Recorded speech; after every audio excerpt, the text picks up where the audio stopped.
प्रभु यीशु मसीह के पवित्र नाम में आप सभी मसीह भाई बहनों को जय मसीह की। परमेश्वर के नाम की स्तुति और महिमा हो। आज फिर से मैं आप सभी का स्वागत करता हूं और मैं विश्वास करता हूं कि परमेश्वर ने आप सभी को सुरक्षित रखा है और संभाला है। आज एक नए विषय के साथ मैं फिर से बाइबल के कुछ वचनों को लेकर आप सबके समीप में आया हूं और कुछ बातों को आज मैं बाइबल से आपको बताना चाहता हूं। आज का जो हमारा विषय है, जिस टॉपिक पर हम बात करने वाले हैं, वो टॉपिक है समझौता मत करो, परमेश्वर परिस्थितियों को बदल सकता है। हालेलुया।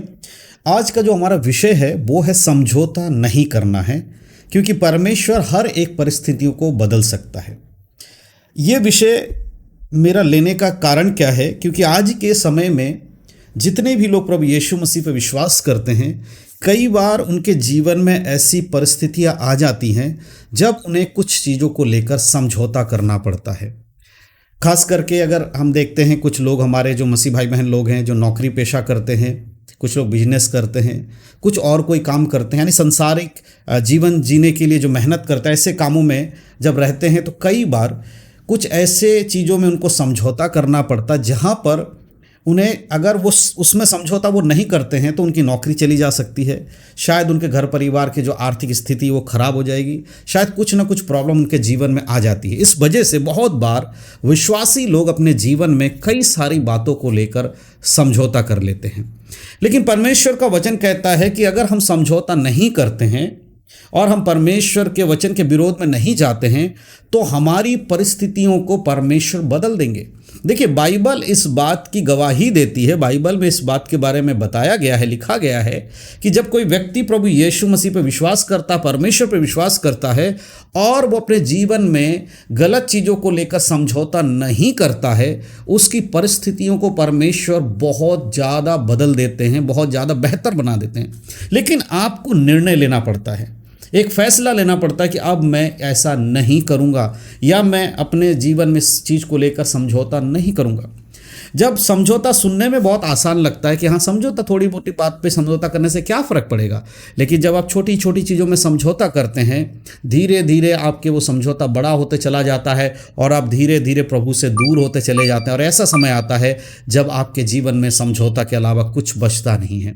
लेकिन मेरे प्रियो, बाइबल हमें बताती है, प्रभु यीशु मसीह ने कहा है कि तुम इस संसार के सदृश्य ना बनो, परंतु तुम्हारे मन के नए हो जाने से तुम्हारा चाल चलन बदल जाए। अगर आपके जीवन में भी ऐसी परिस्थितियां आ रही हैं कि आपको कुछ चीज़ों को लेकर समझौता करना पड़ रहा है, पवित्र जीवन जीने को लेकर समझौता करना पड़ रहा है, संडे के दिन आप कलीसिया में एक जीवन जीते हैं, संडे के बाद कलीसिया से बाहर जाकर आपका जीवन अलग होता है, संसारिक बातों में आप समझौता करके चल रहे हैं कि थोड़ा बहुत संसार के साथ मेल करके चलेंगे तो क्या फ़र्क हो जाएगा, कोई फ़र्क नहीं पड़ेगा। प्रभु हमारे हृदय को जानता है कि हम सच्चे हृदय से प्रभु के विरोध में नहीं है, लेकिन हम थोड़ा बहुत इधर उधर सबके साथ मेल कर लेंगे तो प्रभु कुछ नहीं बोलेगा। ये एक गलत सोच है जो आज कलीसिया के अंदर उत्पन्न होते जा रही है।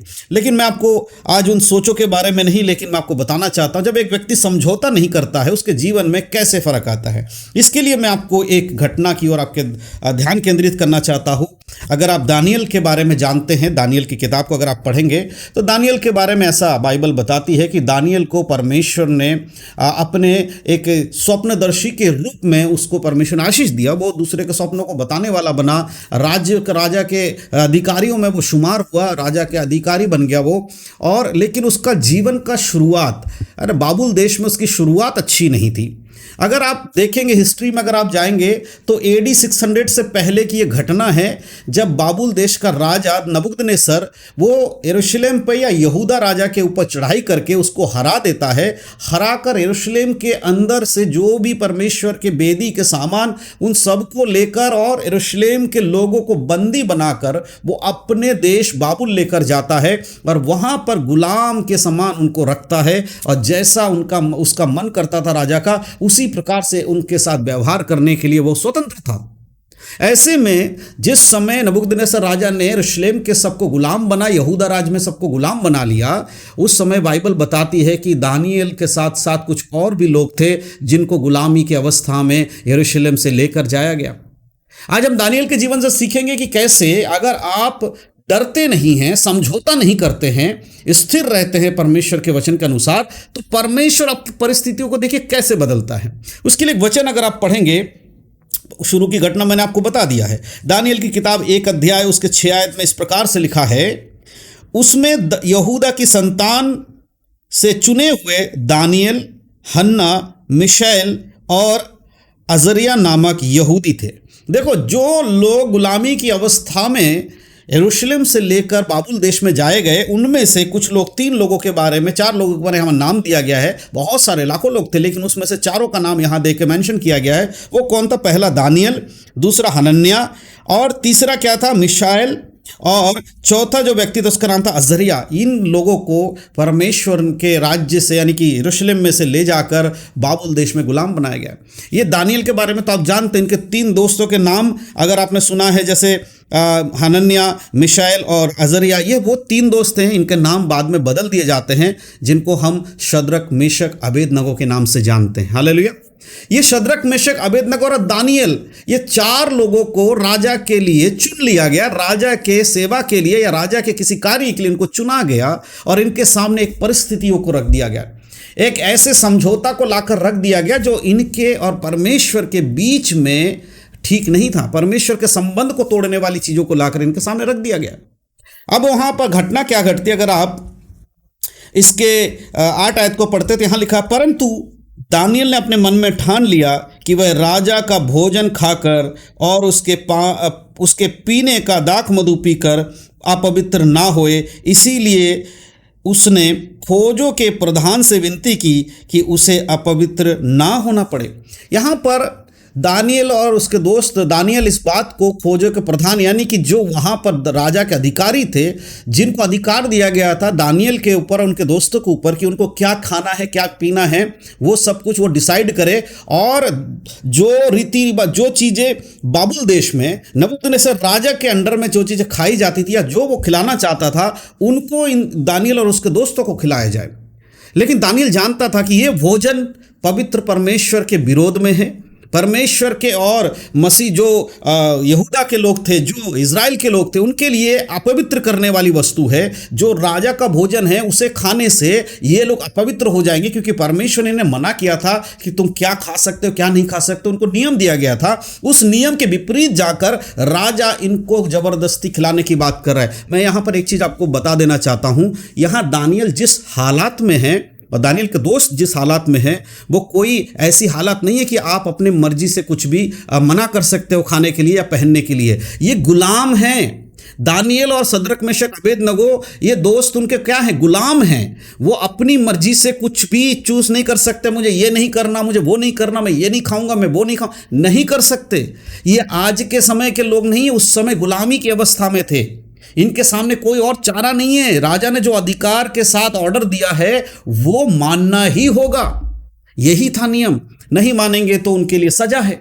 लेकिन यहां पर दानियल ने समझदारी के साथ उस व्यक्ति को, उस खोजे प्रधान को, जो अधिकारी था, उसको विनती किया कि हमें इन सब चीजों को खाने के लिए विवश मत करो, इसे खाकर हम अपवित्र नहीं होना चाहते, समझौता नहीं करना चाहते। वो आज बहुत सारे लोग अपने जीवन में, मसीह जीवन में समझौता करते हैं। बहुत सारे लोग जब नौकरियों में जाते हैं, पेशा करने जाते हैं, अपने नौकरी पेशा में जाते हैं, आप जानते हैं कि आप जहां नौकरी कर रहे हैं वहां मसीह लोग नहीं हैं। आप जानते हैं आपके आसपास के लोग मसीही नहीं है, लेकिन आप उनके संग घुल मिल जाते हैं, उनके कार्यक्रम में घुल मिल जाते हैं, उनके संग उठना बैठने में घुल मिल जाते हैं, उनके साथ रीति रिवाजों में घुल मिल जाते हैं। क्यों? क्योंकि आपको लगता है ये थोड़ा सा समझौता करने से क्या जाएगा। मेरे प्रियो, परमेश्वर ने कहा जैसे मैं पवित्र हूं तुम भी पवित्र बनो। तुम्हारा मन का नया होना, तुम्हारे मन के नए हो जाने से तुम्हारा चाल चलन भी बदल जाए। इसका अर्थ क्या है? हम ऐसा नहीं है कि हम बाकी लोगों के संग उठना बैठना नहीं कर सकते या उनके संग अपना रिश्ता नहीं रख सकते। रिश्ता रखना, उठना बैठना करना अलग बात है, लेकिन जब आप उन चीज़ों में सहभागी हो जाते हैं जो बाइबल के वचन के विरोध में हैं, जो वचन जिसको सपोर्ट नहीं करता, अगर उन चीज़ों में उनके संग आप शामिल हो जाते हैं तो आप एक समझौता का जीवन जी रहे हैं। दानियल और उनके दोस्तों ने यह जीवन नहीं चुना। उन्होंने कहा हम गुलामी की अवस्था में हैं, हमें पता हम गुलाम हैं, फिर भी हम इन कामों को करना नहीं चाहते हैं, हम नहीं करेंगे इन कामों को, हमारे ऊपर दया करो।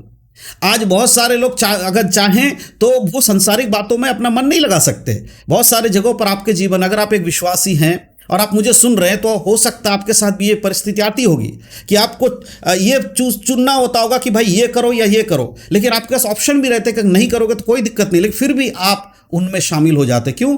क्योंकि आपको लगता है ऐसा नहीं करेंगे तो मेरी इज्जत घट जाएगी।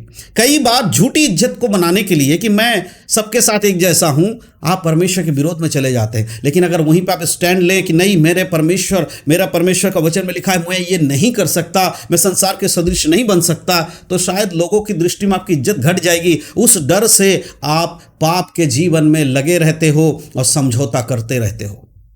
लेकिन यहां पर दानियल, सद्रक, मेशक, अबेदनगो ने समझौता नहीं किया। उन्होंने विनती किया कि हमें यह खाने को ना दिया जाए। देखो, ये उसके बाद की घटना में अगर आप देखो 9 आयत पढ़ेंगे, लिखा है, परमेश्वर ने खोजे के प्रधान के मन में दानियल के प्रति कृपा और दया भर दी। देखो, अभी वो व्यक्ति जो राजा की आज्ञा का पालन करने के लिए दानियल को, उनके दोस्तों को खाने पीने की चीजें दे रहा है और कह रहे यही खाना है, लेकिन दानियल के मन में क्या था? हम नहीं खाएंगे क्योंकि ये परमेश्वर के विरोध में है। तो प्रभु ने क्या दानियल की मदद नहीं किया? क्या वो व्यक्ति ने जबरदस्ती खिलाया? नहीं, परमेश्वर ने उसके मन में यह डाला कि दानियल के ऊपर रहम कर। जब आपके साथ ऐसी कोई परिस्थिति आ जाती है कि आपको निर्णय लेना पड़ता है, या संसारिक बातों में या परमेश्वर की बातों में, तो अगर आपने अंदर से ये ठान लिया है कि प्रभु चाहे कुछ भी होगा, मैं आपके विरोध में जाकर कोई गलत काम नहीं करूंगा, मेरे लिए मार्ग जो खुला है गलत काम करने के लिए, प्रभु इसमें मैं नहीं जाना चाहता, मैं नहीं जाना चाहती, मुझे आप मदद कीजिए, मेरी सहायता कीजिए, परमेश्वर आपके विरोध में आने वाली चीजों को बदल सकता है। इसीलिए मैंने शुरू में कहा, समझौता मत करो, परमेश्वर परिस्थितियों को बदल सकता है। हालेलुया। लेकिन उस परमेश्वर के सामने स्थिर रहने के लिए भी आपके अंदर गट्स होना चाहिए कि प्रभु मैं नहीं करूंगा चाहे कुछ भी हो, मैं समझौते का जीवन नहीं जीऊंगा। परमेश्वर आपके लिए मार्ग खोले। जो परिस्थिति आपको लग रही कुछ नहीं बदल सकता है, देखो, इस खोजे के प्रधान के मन को किसने बदला? परमेश्वर ने बदला। किस लिए? ताकि वो दानियल की बातों को सुने और उस पर रहम करे। दानियल ने कहा, मैं अपवित्र चीजों को खाकर परमेश्वर के विरोध में कार्य नहीं कर सकता। परमेश्वर ने उस व्यक्ति के मन में यह करुणा डाल दिया कि दानियल जो कह रहा है उसको मान लिया जाए। हालेलुया। और परमेश्वर के वचन के अनुसार ऐसा हुआ। और उसके बाद अगर आप देखेंगे 11 आयत को अगर हम पढ़ते, देखिए क्या लिखा। तब लिखा है, तब दानियल ने उस मुखिए से, जिसको खोजे के प्रधान ने दानियल, हनन्याह, मिशाएल और अजर्या के ऊपर देखभाल करने के लिए नियुक्त किया था, कहा। देखो, जिस खोजे के प्रधान से दानियल ने विनती किया, उसका एक अधिकारी जब नियुक्त किया गया दानियल और उनके 3 दोस्तों के ऊपर, तो दानियल फिर उन लोगों से उससे क्या कहता है? फिर उसके 12 आयत पढ़ेंगे, लिखा है, मैं तुझसे विनती करता हूं कि अपने दासों को 10 दिन तक जांच, हमारे खाने के लिए साग पात और पीने के लिए पानी ही दिया जाए। हालेलुया। बोला, देखो आपने मेरी बात मान ली, अब आपके ऊपर जो जिम्मेदारी है, राजा ने जो आपको आज्ञा दी, अगर आप हमें राजा हष्ट पुष्ट नहीं देखेगा तो आपके सिर को कलम कर सकता है या आपको दंड दे सकता है। तो यकीन करो 10 दिन तक आप हमें जांच लो, 10 दिन तक आप हमें वही खाना दो जो हम चाहते हैं, साग पात और पानी दे दो, और 10 दिन तक आप दूसरे लोगों को आप राजा का भोजन दे दो, हमें और उनमें फर्क रखो भोजन में। 10 दिन के बाद हमें और उनको देखकर ये जांच लेना कि हम बेहतर दिख रहे हैं कि वो बेहतर दिख रहे हैं, उसके बाद आप डिसाइड कर लेना कि आपको क्या करना चाहिए। एक परीक्षा 10 दिन के लिए कि 10 दिन तक जांच लो। लेकिन यहां पर आज मसीही लोग 10 दिन छोड़ो, 2 घंटे में परीक्षा में ढेर हो जाते हैं। 10 दिन तक उनको जांचा गया।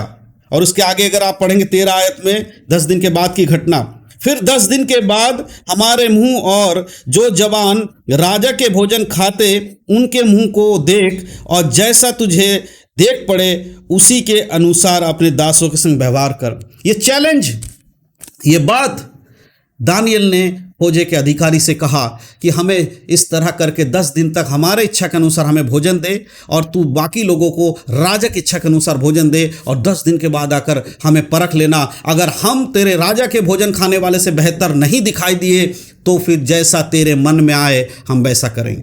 क्या आप परमेश्वर के हाथों में समर्पण करके कैसे, प्रभु मैं स्थिर रहूंगा चाहे सामने वाला कितना भी फोर्स कर, मैं जानता हूं मेरी परिस्थितियों को आप बदल देंगे, मैं जानता हूं मैं समझौता नहीं करूंगा तो परमेश्वर मेरे लिए उस मार्ग को आप हटाएंगे मेरे सामने से।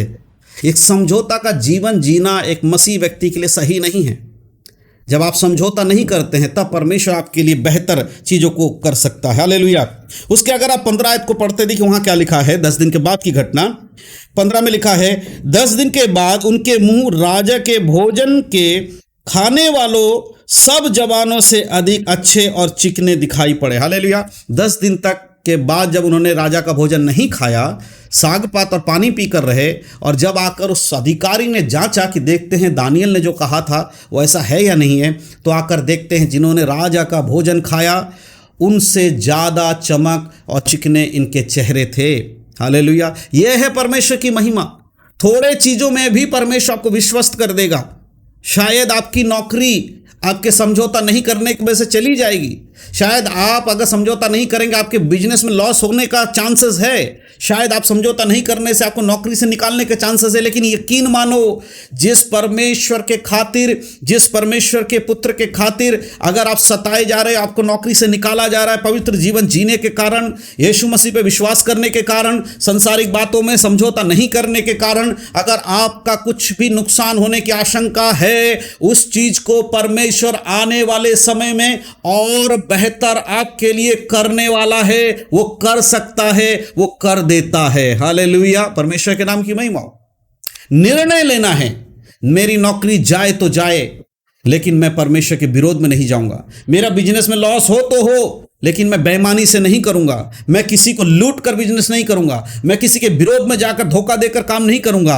मैं अपने नौकरी के लिए झूठ बोलकर नौकरी में नहीं रहूंगा। मैं अपने नौकरी को बचाने के लिए गलत काम में नहीं जाऊंगा। इन सब चीजों को बोलकर जब आप स्थिर रहते हैं, आपके लिए बेहतर मार्ग परमेश्वर खोल सकता। मेरे प्रियो, मैं जानता हूं, मैंने अपने जीवन में परमेश्वर की इस महिमा को खुद अनुभव किया है। एक निर्णय लिया कि परमेश्वर मैं ये नहीं करूंगा मेरी नौकरी चली जाए, मेरे परमेश्वर ने मेरे जीवन में उससे बेहतर चीजों को करके दिया है। इसीलिए आज मैं इस वचन को आपको बोलने में ताकत लगा पा रहा हूं, अपने अंदर से बोल पा रहा हूं, क्योंकि केवल मैं बाइबल के वचन को नहीं समझा रहा हूं, मेरे अनुभव को मैं आपको बता रहा हूं। हालेलुया। हमारा परमेश्वर जिस पर हम विश्वास करते हैं, वो समुद्र को 2 भाग कर सकता है। वो पानी को, जो चट्टान में से पानी को बाहर निकाल सकता है। हमारा परमेश्वर स्वर्ग से आग बरसाने वाला परमेश्वर है। वो अनंत काल का जीवन देने वाला परमेश्वर है। वो मुर्दों को जीवित करने वाला परमेश्वर है। क्या वो हमारे लिए उन कामों को नहीं करेगा जो हमारे दिन भर की रोटी हमें देने वाला है? हालेलुया। जब इतने बड़े बड़े चमत्कार हम परमेश्वर के वचनों में देखते हैं, तो क्या छोटा सा काम परमेश्वर हमारे जीवन में नहीं करेगा? सबसे पहले हमें डिसीजन लेना है। आपको डिसीजन लेना कि आप परमेश्वर के विरोध में नहीं जाओगे, और जब आप परमेश्वर के विरोध में नहीं जाओगे, प्रभु आपके लिए स्टैंड लेंगे और आपके काम को, जो आपने कहा है, आपके मुंह से होने वाली बातों को परमेश्वर पूरा करेगा। हालेलुया।